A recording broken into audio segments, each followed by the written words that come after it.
मुझे डर क्यों लगता है? मैं सफल हूँ।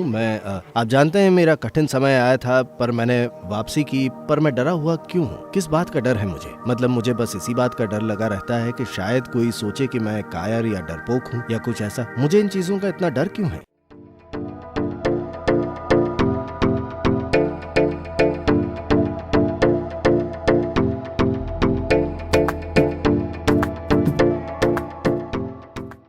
हमें ये समझने की ज़रूरत है, इस चीज़ का बड़ा ही गलत अर्थ निकाला गया है और गलत समझा गया है अलग अलग आयामों में।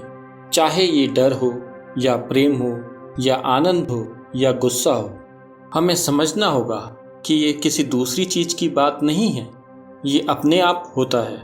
ऐसा नहीं है कि आपके डरने के लिए कुछ ना कुछ होना चाहिए। ऐसा नहीं है कि प्यार में होने के लिए कोई दूसरा इंसान होना ही चाहिए। ऐसा नहीं है कि आप किसी चीज़ को लेकर ही खुश होते हैं या किसी चीज़ को लेकर ही दुखी होते हैं। आप बस ऐसे ही दुखी रह सकते हैं या बस ऐसे ही खुश रह सकते हैं। आप बस यूं ही यहाँ बैठे बैठे अपने आप में प्रेम में हो सकते हैं, या आप यहाँ बैठे बैठे बिना किसी कारण दहशत में रह सकते हैं।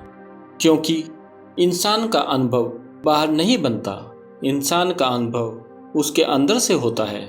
तो जो चीज़ अंदर से होती है उसे कभी कभार बाहरी मदद मिल सकती है, पर आप इसे बिना किसी बाहरी मदद के भी पैदा कर सकते हैं। हेलो, आप सारे लोग इसमें एक्सपर्ट्स हैं, है ना? बिना किसी बाहरी मदद के भी आप पीड़ा पैदा कर सकते हैं। आप खुशी पैदा कर सकते हैं, दुख पैदा कर सकते हैं, प्यार, गुस्सा, डर, जो भी आप चाहें, क्योंकि आपके अनुभव की सीट आपके अंदर होती है। बस इतना है कि आप उसके ऊपर बैठे नहीं हैं, उसके आसपास रेंग रहे हैं। आपको वहाँ सीट के ऊपर बैठा हुआ होना चाहिए था। अगर आप अपने अनुभव की सीट के ऊपर बैठे हुए होते हैं तो आप तय करेंगे कि आपका अनुभव किस तरह का होना चाहिए। अभी क्योंकि आप यहाँ वहाँ रेंग रहे हैं तो कुछ भी इत्तेफाक से हो जाता है, तो हम एक बहाना ढूंढ लेते हैं कि इस बंदे की वजह से मैं परेशानी में हूँ। अगर वो वहाँ ना भी हुआ तो हम किसी और को ढूंढ लेंगे। अगर वो बंदा वहाँ नहीं है तो हम किसी और चीज़ को ढूंढ लेंगे। अगर वो भी वहाँ नहीं है तो फिर हम किसी और चीज़ को ढूंढ लेंगे। तो ये किसी चीज़ की बात नहीं है। तो बात ये है कि आपने अपने अनुभव की सीट का चार्ज अपने हाथ में नहीं लिया है। बस बात इतनी सी है। बस आपको एक बहाना चाहिए होता है।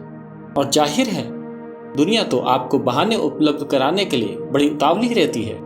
वो कराएगी, लोग आपको ढेर सारे बहाने देंगे। लेकिन मेरा विश्वास कीजिए, अगर रेगिस्तान में भी आप अकेले हों तब भी आप इन चीज़ों से होकर गुजरेंगे, जहां आपके आसपास कोई नहीं है और आपकी ज़िंदगी को किसी से खतरा नहीं है। हाँ या ना? तो यही जीवन की बुनियादी गलती है। अपने आप को फिक्स करने के बजाय मैं पूरी दुनिया को फिक्स करना चाहता हूँ। ठीक है, चाहे जो मर्जी आए करके देखिए।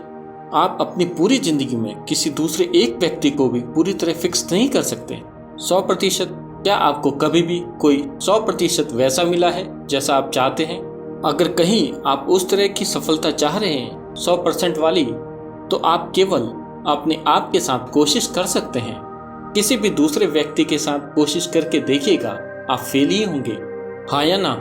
आप किसी के साथ भी ट्राई करके देखिए, आप पक्का फेल ही होंगे। केवल आप अपने आप को 100% वैसा रख सकते हैं जैसा कि आप चाहते हैं। अगर आप इसे वैसा मैनेज कर लें जैसा आप चाहते हैं, तो डर का, दुख, पीड़ा, इन सब का सवाल ही कहाँ उठता है। ये चीज़ हालातों की वजह से नहीं है, ये उस हालत की वजह से है जिसमें हम हैं, क्योंकि कोई निवेश नहीं किया गया है अपने आप पर। सबसे पहले तो हमें ये तय करना होगा कि हम ह्यूमन बीइंग्स हैं या ह्यूमन क्रिएचर्स हैं। एक क्रिएचर या प्राणी और बीइंग में अंतर ये है, एक प्राणी उसके आसपास की चीज़ों को लेकर उसकी मजबूरी भरी प्रतिक्रियाओं का एक नतीजा होता है। वो एक क्रिएचर होता है। एक बीइंग होना यानी आपको पता है कि आपको होना कैसे है। अगर आप जानते कि आपको कैसा होना है तो आप परमानंदित होते, या फिर आप अपने आप को डरा हुआ, दुखी, ऐसा कुछ बनाते। आप क्या चुनेंगे? आपको चुनना है, क्योंकि अभी मैं आशीर्वाद दूंगा। पक्का आप अपने लिए सबसे बड़े लेवल की खुशी चुनेंगे। आप अपने पड़ोसी के लिए क्या चाहते हैं उसमें शायद कुछ सोच विचार हो, पर आप अपने लिए क्या चाहते हैं वो बिल्कुल साफ है। सबसे ऊंचे लेवल की खुशी, ये इतनी आसान सी चीज क्यों नहीं हो पा रही है? ये इसलिए नहीं हो पा रही है क्योंकि हमने आपको बहुत बड़ी जटिल मशीन दी है, पर आपने उसका यूजर मैनुअल पढ़ने तक की तकलीफ नहीं ली। ऐसे ही जैसे तैसे आप इसको चलाना चाह रहे हैं। ये इतनी जटिल मशीन है, अगर आप इसको कैसे भी इत्तेफाक से चलाने की कोशिश करेंगे तो ये बहुत पीड़ा देगी। तो डर किसी चीज का नहीं है, बस आपका अपने विचारों को सही से मैनेज ना कर पाना है। वो आपसे आगे दौड़ते हुए चल रहे हैं।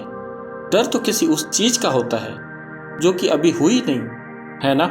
इसका मतलब है आप एक ऐसी चीज से परेशान हैं जो है ही नहीं।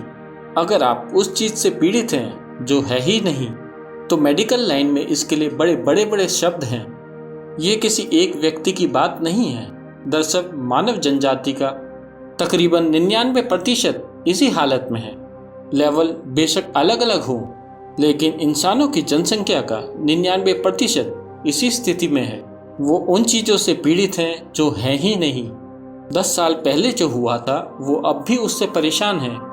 जो परसों हो सकता है वो उसे लेकर अभी से परेशान है। 10 साल पहले जो हुआ था उसका अभी अस्तित्व नहीं है। जो परसों हो सकता है उसका भी अभी अस्तित्व नहीं है, पर वो उन चीजों से परेशान है जो है ही नहीं। ऐसा इसलिए है कि आपकी दो मुख्य क्षमताएं जो आपके पास होती हैं, जो स्पष्ट रूप से आपको दूसरे प्राणियों से अलग बनाती हैं, वो ये है कि आप में यादों का एक बहुत बड़ा जीता जागता एक बोध है और आपकी कल्पना करने की क्षमता बहुत अद्भुत है। ये वो दो क्षमताएं हैं जो आपकी सबसे बेहतरीन चीजें हैं। ज्यादातर इंसान इन्हीं दो चीजों से पीड़ित है।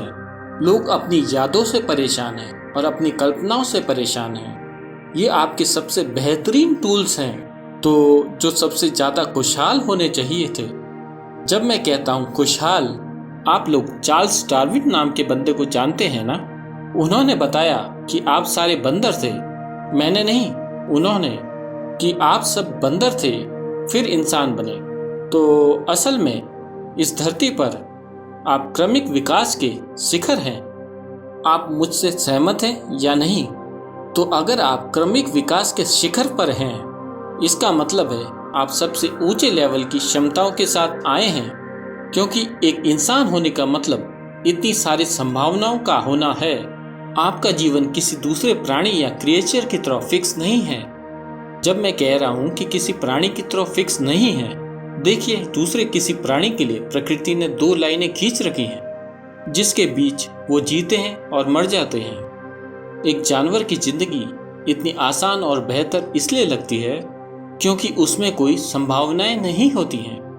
तो दरअसल में लोग अपनी संभावनाओं से ही परेशान हैं। अगर आप संभावनाओं को नष्ट कर दें तो आप भी बढ़िया होंगे। अगर आप चाहें तो हम आपके दिमाग का एक हिस्सा निकाल देते हैं, तब आप बिल्कुल शांति से जिएंगे। आप डर को नहीं जानेंगे, आप दुख को नहीं जानेंगे, आप चिंता को नहीं जानेंगे, आप कुछ भी नहीं जानेंगे।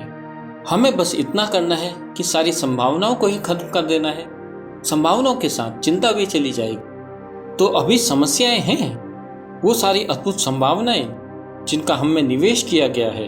तो इन संभावनाओं को हटाने के लिए या तो हम आपका दिमाग हटा दें या उसको विस्की में डुबो दें। दोनों तरीकों से हम ऐसा कर सकते हैं। संभावनाओं को खत्म कर दिया जाए तब आप ठीक हो जाएंगे।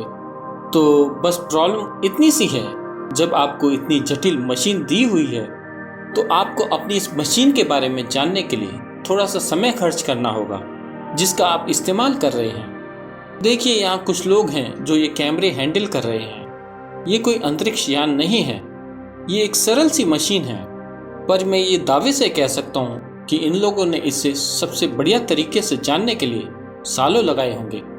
जरा आप में से कोई लोग जाइए और इसे चला के देखिए। इतनी सरल सी मशीन है, हाँ या ना?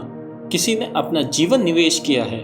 जितना बढ़िया वो इसे जानेंगे उतना ही बढ़िया वो इसे चलाएंगे, है कि नहीं? तो इसके साथ ये बात सही क्यों नहीं है? जितना बेहतर आप इसे जानेंगे उतना ही बेहतर आप इसे चला पाएंगे। तो अगर आप इसे बहुत अच्छे से जान लें तो लोग कहते हैं कि आप आत्मज्ञानी हैं।